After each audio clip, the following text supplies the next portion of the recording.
Okay, this next show has only been 7 years in the making. 7 years ago, Kev Rowe was on the show, and he's back. Good morning, Kev. How are you? Hi, Doc. Thank you for having me back. Absolutely. You know, we've been at this for a while. I said, Kev, can you come on the show? Well, not yet. I'm not ready. Kev, can you come on the show? I'm doing another project. Kev, can I'm working on a new band. Kev, and then we see each other out on the road from time to time. So that's always a lot of fun to have a little chat with you. So anyways, 7 years. So I was thinking about what's happened in 7 years, a whole lot, and a lot for you, especially because I follow you on Facebook. So you've been doing some really good stuff. Thank you. I've been making a lot of music. You know, I see you've hit 160 songs. Is that what I saw? I'm kind of addicted to music. It's my thing. Like I just, it's crazy. Even the older I get, the more music seems to come out of me. It's like an obsession, you know. And then I do. Yeah. And then of course there's how the music connects to social media and the creation of content. And that creative aspect I enjoy also. So it's like I never have ideas. I'm never short of ideas. You know, there's always something to be working on. Does this ever happen to you? And this used to happen to me years ago when I was songwriting. I walk into a room, and it's just a blank piece of paper sitting on the table, and all of a sudden I sit down and start writing a song. You ever do that? I mean, just like bam, like lightning strikes. Sometimes. I mean, for me, they come more in my daily life. Like I rarely sit down to write a song anymore. It's they come to me. It just flows. Yeah, like and it comes in a fully packaged gift from God. Like it's a melody and lyric and song title, chord progression, arrangement, production. I can hear the whole thing at once. And then my job is, no matter what the time it is, I have to go document that. Hurry up. Yeah. Don't lose it. Yeah, and it really is like 3 a.m. Yeah. A lot of my best songs have come 3 or 4 in the morning. And then all the other times of the day that creative things can strike, you know, early in the morning.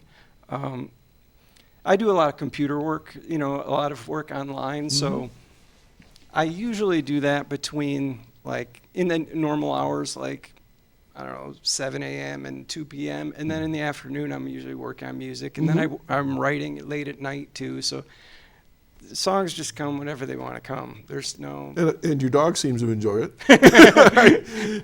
His dog is on Facebook more than you are. I think, just like my dog is.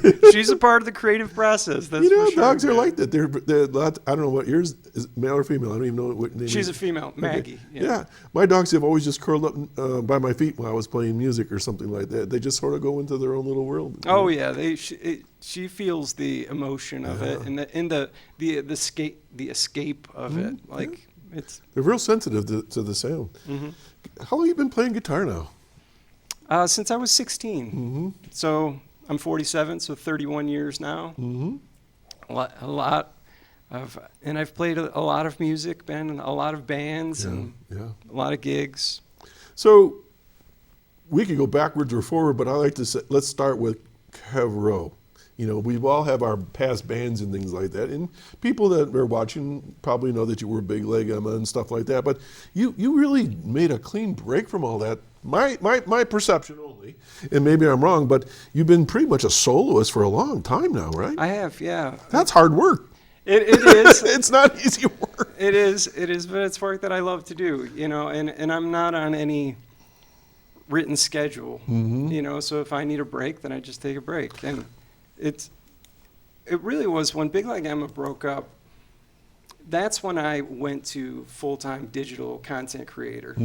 So I haven't done shows in a long time, and that's one thing I'm excited to talk to you about is my plans for the next 2 years as far as live gigs goes. Yeah. Okay. But yeah, when the band broke up, I really went into songwriting and digital content. So YouTube, Spotify, Facebook. I have a lot of content online now. So I have over 160 songs on Spotify. Yeah. I have over 500 YouTube videos and probably just as many Facebook videos. Things have really grown. It's really been amazing. So when someone comes up to you and says, "What do you do for a living?" What do you tell them? Musician. That's it. Yes. That's hard work. I've said that now twice, but that's hard work to be a musician and solely a musician, right? It is. I mean, if the conversation goes longer, then it goes into music marketing, content creator, and they start to get the idea. But a lot of times people ask me, well, how are you doing this? Like, if you don't do gigs. And it's about just really understanding your audience online and continuing to give them what they want. Yeah. And so what kind of feedback do you get from people so that you know that you're doing it right? I mean, do people write to you? oh yeah, it's a relationship. So I mean, I'm very close to my fans online. It's community building 101. No different than a touring band on the road who has a tight-knit family community in each town that they go to see, or on the bus itself. Right. It's the same concept. It's all about community. Just virtual. Yeah, so it's about touching those people with a variety of emotions and stories. I mean, it's all about stories.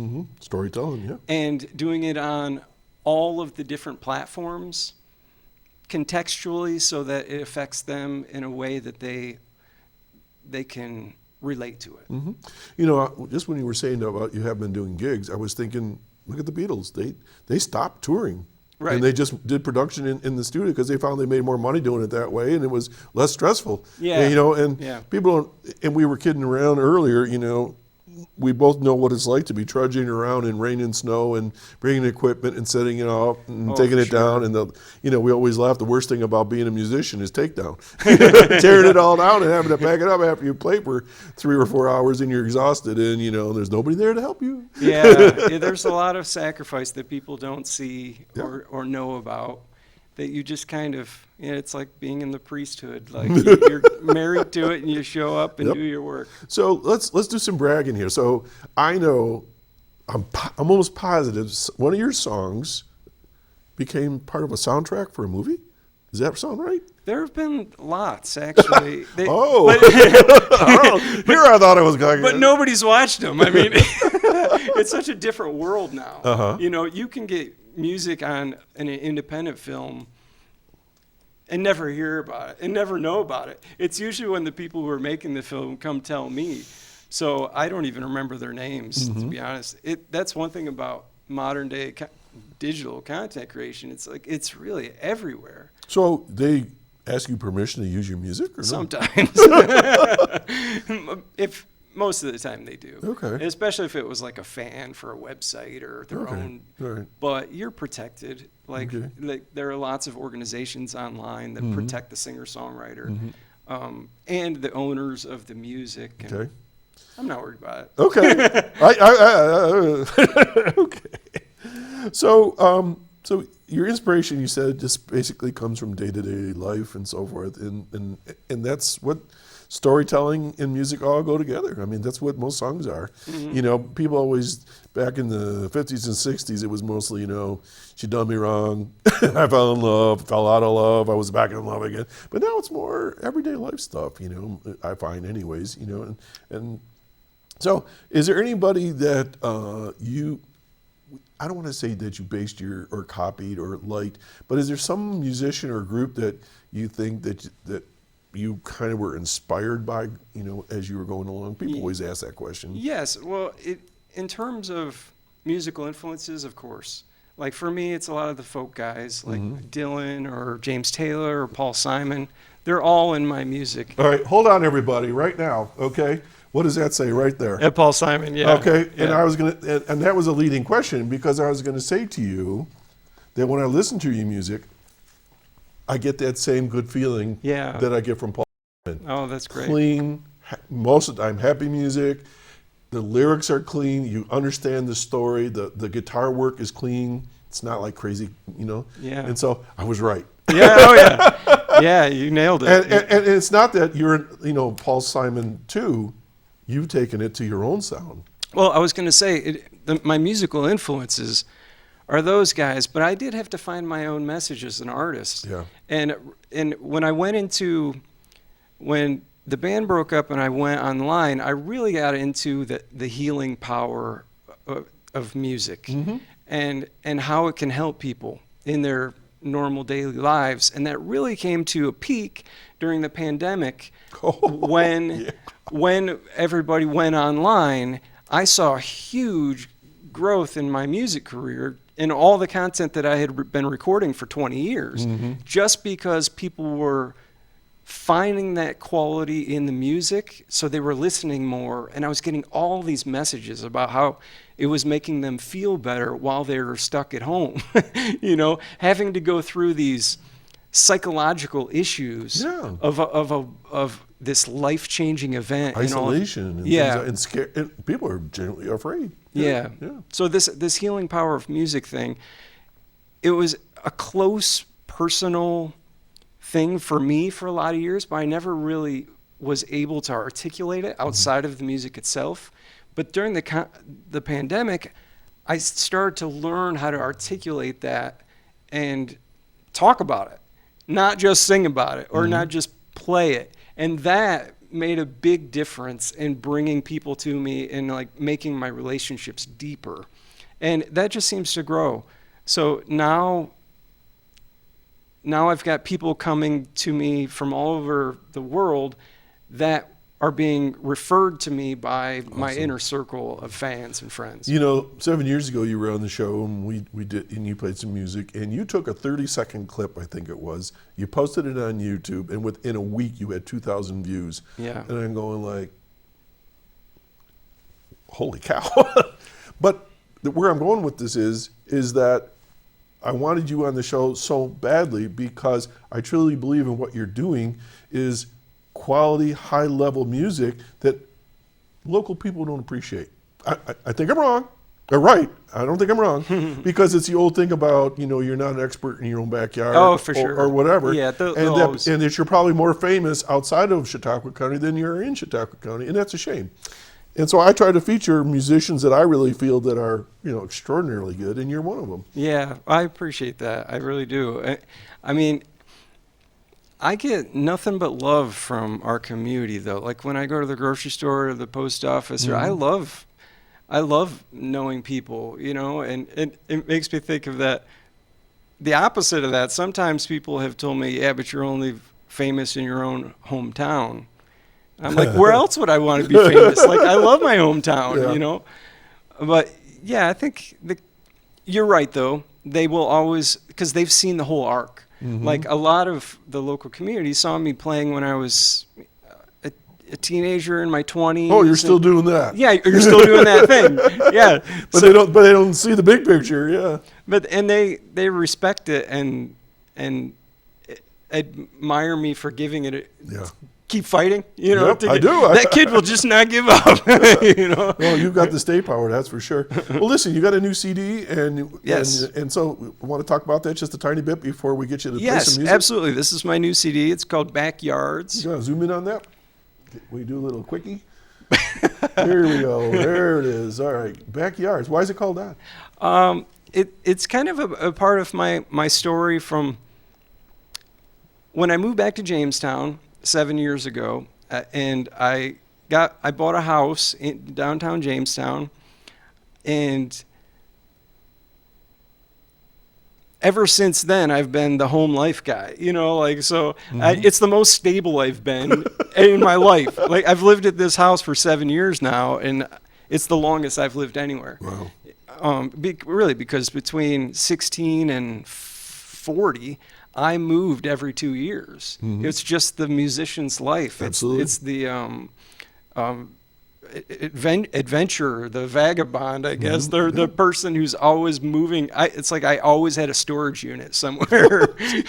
So when I lived at home, the picture on the cover is me standing in my backyard. Cool. And all the music that I was writing, it was all about this house and like my dog and this new lifestyle. And I really changed everything in my life. Running, nutrition, fasting, meditation. I got deep into all these self-help, health and wellness areas. And they were really affecting my music. So the album itself I made during the pandemic. Mm-hmm. In those 2 years, and I was rediscovering myself as an electric guitar player. Mm-hmm. Like, the electric guitar really is my first love, and that's what I'll be playing today. Yep. And it brought me back to feeling like a 16-year-old again. I know the feeling. In my living room, I was playing this electric guitar every day, and to cope with the circumstances of the pandemic and everything that I had been through up until that point, as far as bands breaking up and relationships breaking up, and just kind of the turmoil that happens many times in a musician's life, or maybe that I caused in some way. Sure. Well, listen, let's have you play a couple songs, and then we'll chat a little bit more and play some more music. Awesome. So what are you going to play for us? The first song is Something's Going Down. Okay. And this is a song that I play with my brand new band, Kev Rowe and Friends. Okay. Which I would hope we could talk about. But I'll make a note of that. All right. So why don't you get situated there? And folks, you're watching Chautauqua Sunrise. My special musical guest today is Kev Rowe. And he is a local songwriter and musician, and has been traveling the United States over the years, right? And he's going to be playing some cuts from his latest CD called Backyards. And if you haven't heard him live or listened to him on YouTube, which is probably where you probably mostly have seen him, I encourage you to have a listen. So go ahead and introduce the song again and go for it. This is called Something's Going Down.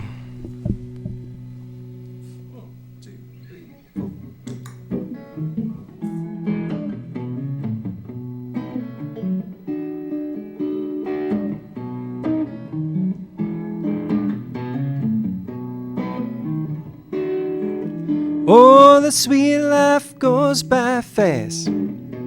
It's simple but hard to grasp. It's one day up, one day down so easily. So I try to slow it down. I put one foot on the ground, but this spinning around just makes it hard to see. Something's going down, something's going up. It's getting so hard to fill this cup. Something's going down, something's going up. Or is it me? Oh, the hard times creep on slow, but disappear before I know. So I don't expect what I think ought to be. 'Cause when you learn to live without, the sweetest things come out, rising from the surface of the sea.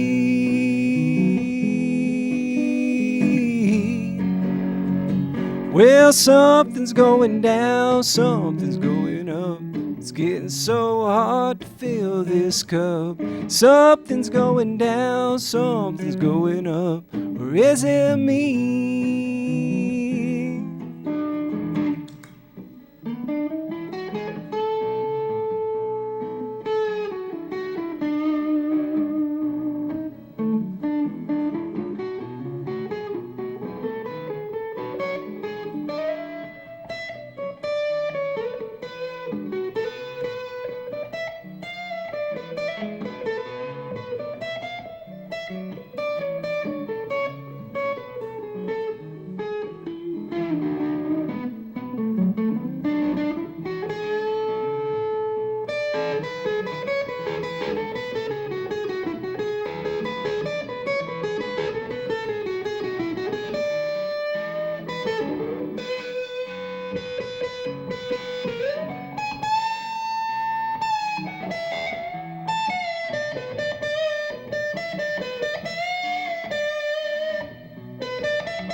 let's crash down on the living room floor. Find a space, leave a path to the door. Crash down on the living room floor, yeah. Oh, let's crash down on the living room floor. Find a space, leave a path to the door. And crash down on the living room floor, yeah. Oh, well, something's going down, something's going up. It's getting so hard to fill this cup. Something's going down, something's going up. Or is it me? Whoa, whoa, yeah. All right. Uh-huh. Ooh, yeah.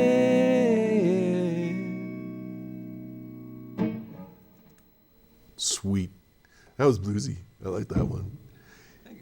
We were talking about guitars, and I said I brought my guitar, and I thought mine was going to be the oldster in the group, but yours is even older yet. What? That's 1959. 1959 Les Paul Special. Oh Yep. my gosh. I'm the second owner. I got this guitar when I was 16 years old from my high school sweetheart's dad, who bought it in I think 1960, and he had it in his closet for. Played it in his high school years, and then he had it in his closet for 20 years, and then I came along, and he sold it to me for a very, very good price. And wishes now that he's watching you on TV that he still had it. Yeah. Well, and I promised him that I would never sell it, you that's know, good. and I mean, this guitar is That's fabulous. It's my a fabulous guitar. prized possession. For Absolutely. Sure. Anybody that's watching right now knows anything about guitars. That's like the holy grail when it comes to guitars. How about another song? What you gonna do? This is the first song on my Okay. new album here. Hold it right up. This is called "I Go to Work." Okay.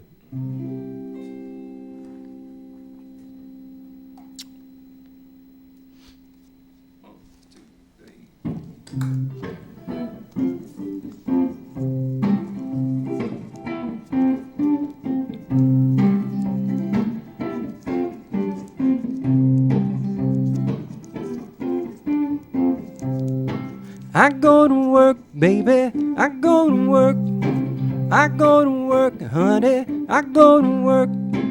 I go to work, baby, I go to work. I go to work, sugar, I go to work.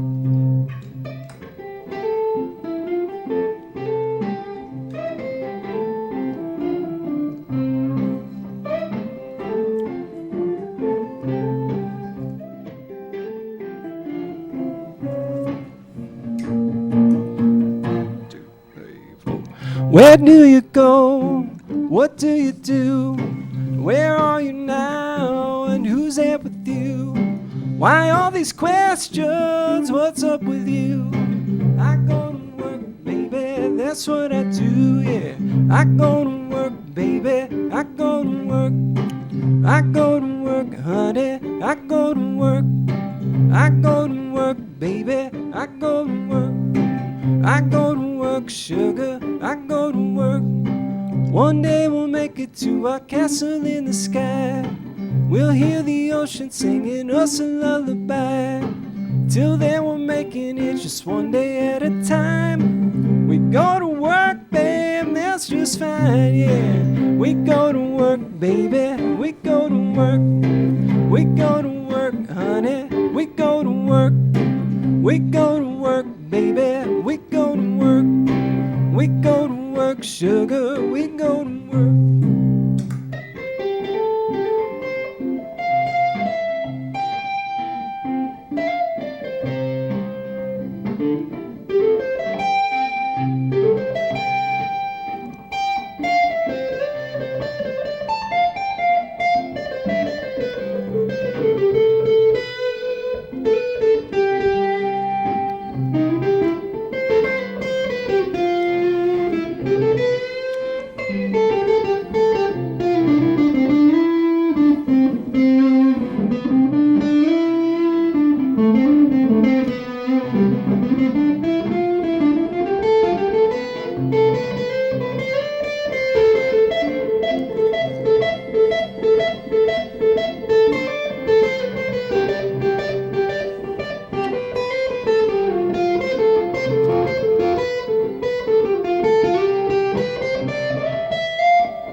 baby. I go to work. I go to work, honey. I go to work. I go to work, baby. I go to work. I go to work, sugar. I go to work.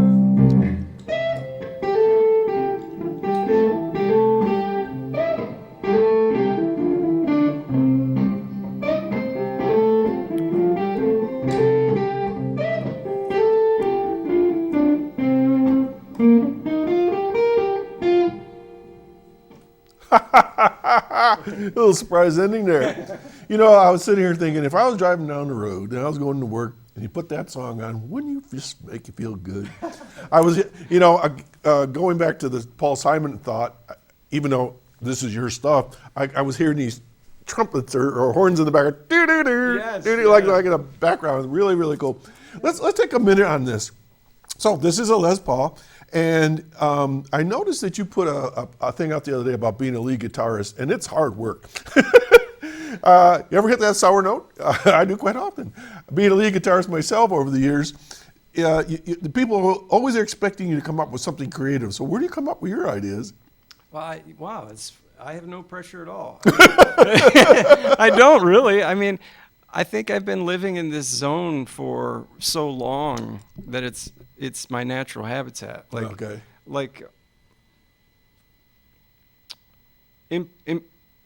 Improvising on the guitar is where I live. So, coming up, I'm never short of ideas. It's always going somewhere.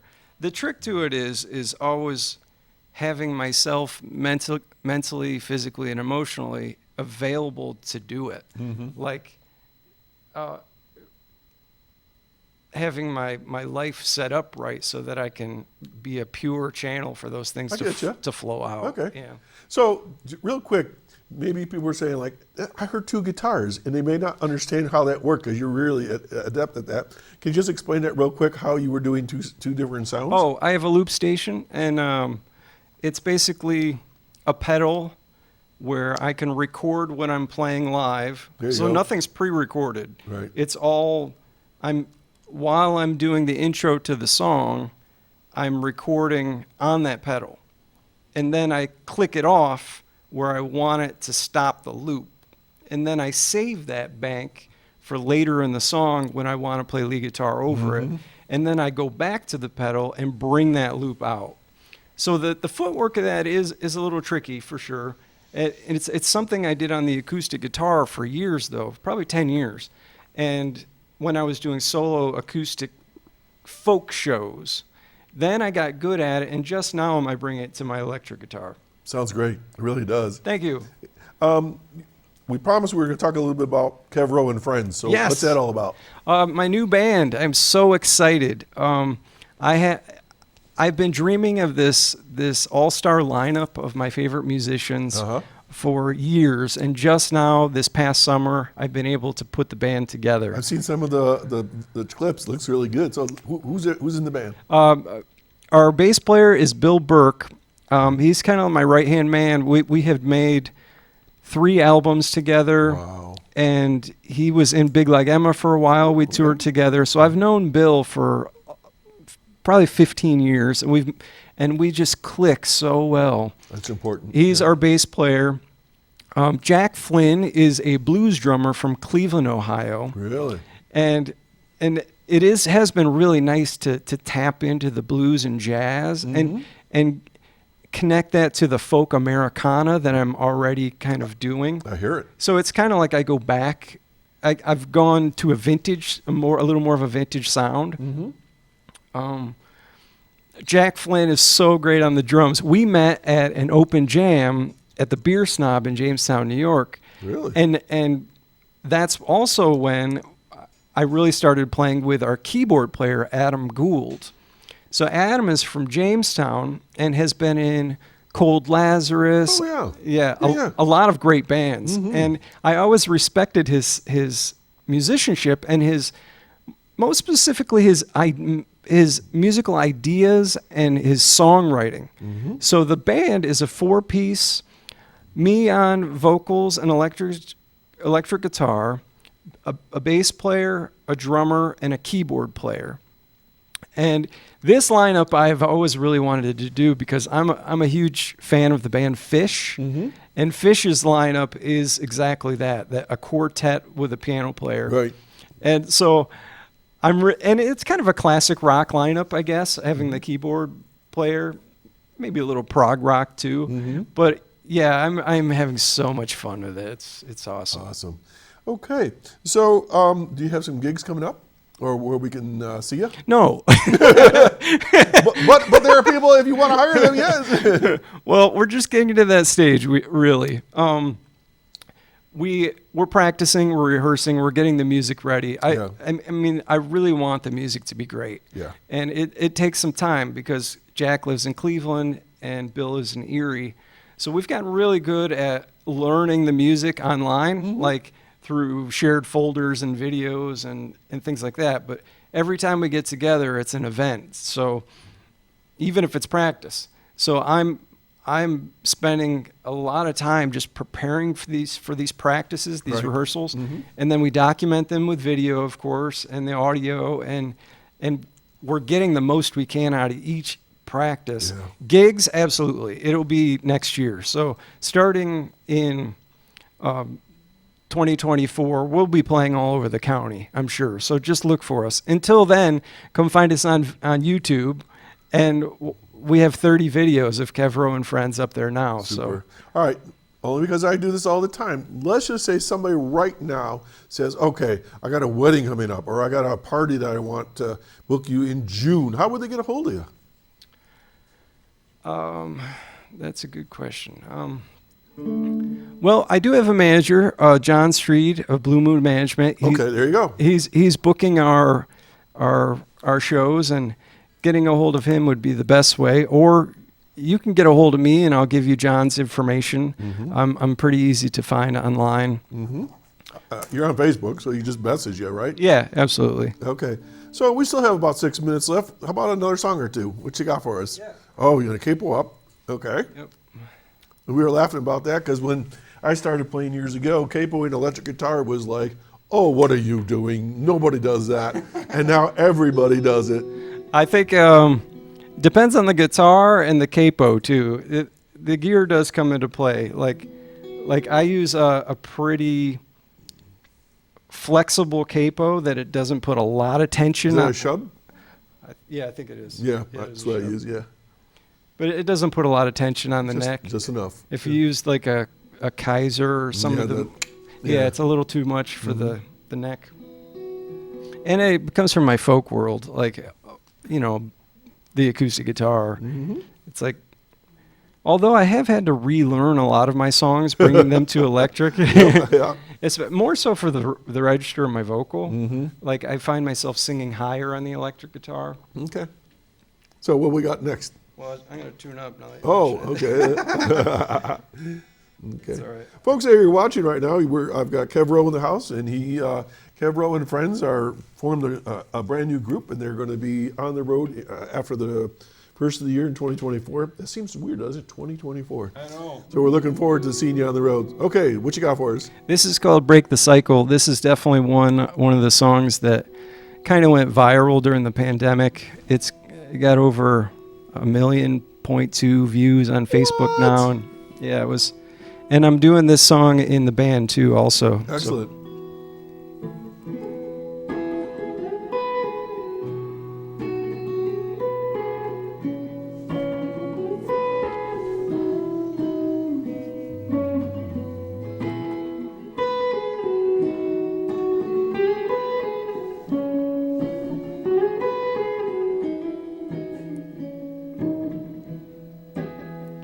Break the cycle, 'cause it's time to kill the pain.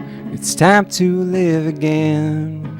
It's time for me to grow and find my way and break the cycle. There's no time to lose. This is something that I choose. It's time for me to finally have some peace and break the cycle, yeah.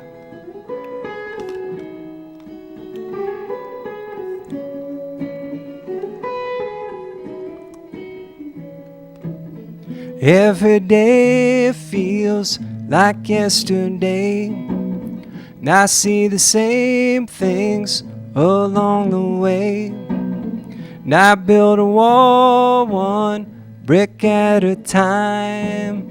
Silence and anger fills my mind. And I break the cycle, 'cause it's time to kill the pain. It's time to live again. It's time for me to grow and find my way and break the cycle, yeah.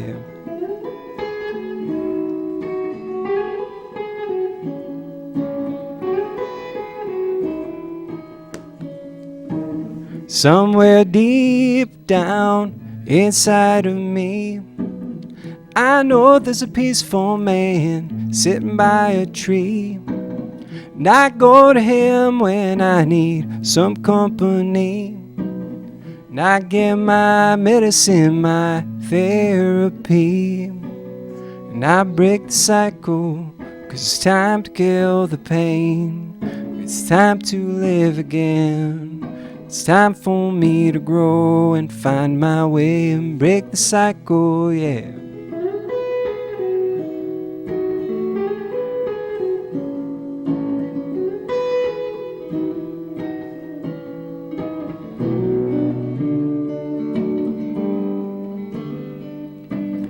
And I float away. Yes, I float away to another world. Yes, I float away, float away.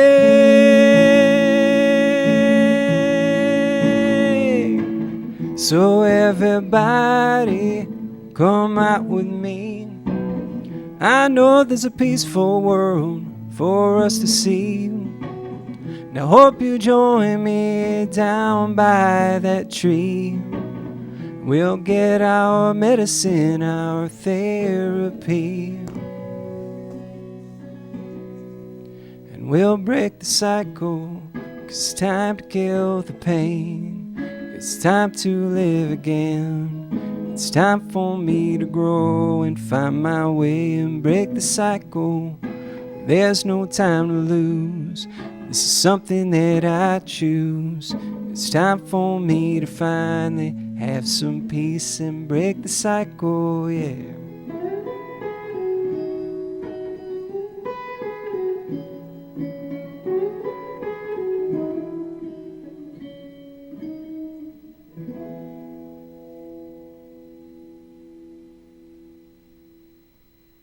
I had to let that ring out. That was absolutely gorgeous.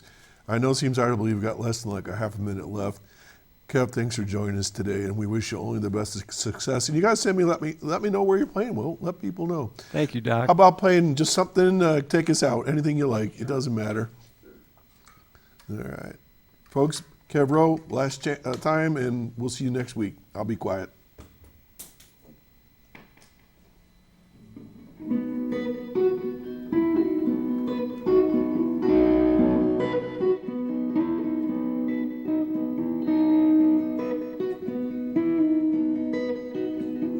Groove me, baby, groove me right. Groove me, baby, out of sight. Yeah, groove me, baby, groove me right. Groove me, baby, out of sight. Come on, yeah.